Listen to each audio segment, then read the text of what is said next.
आज मेरे साथ कैमरामैन शशि यादव के साथ बिहार का एक ज़िला है मुजफ्फरपुर। उस मुजफ्फरपुर ज़िले में एक गांव है, बहुत प्यारा गांव, जिनका नाम है गरखा। तो हम पहुंच चुके हैं इस गांव में और यहाँ के लोगों से कुछ बातचीत करेंगे। और कई पार्टियों के नेता आते हैं और एक झूठा वादा करके चले जाते हैं। हो गया सर जी, एक बार फैन से बुदबुदायल ना जाओ। काहे? हम देखबे ना कहीं है कोहा तनी काहे करिया करिया आवत है बन नु रहलक ह आवल ना जाओ। काहे के लिए आते हैं? झाट उखाड़ने के लिए आते हैं। वो कैमरा नहीं हो रहा आपसे, आप बतियाइएगा, आप कैमरामैन बनिएगा। सुनिए ना, तो मुंह संभाल के बात कीजिए, समझे?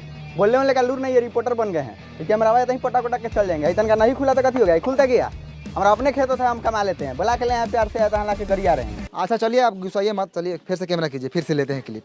आइए उठाइए कैमरा। हेलो, अस्सलाम वालेकुम, नमस्ते। मैं हूं मनी मिराज, कैमरामैन शशि यादव के साथ। बिहार के एक मुजफ्फरपुर ज़िले में हम लोग पहुंच चुके हैं, जिस ज़िले में एक गांव है, बहुत प्यारा गांव गरखा।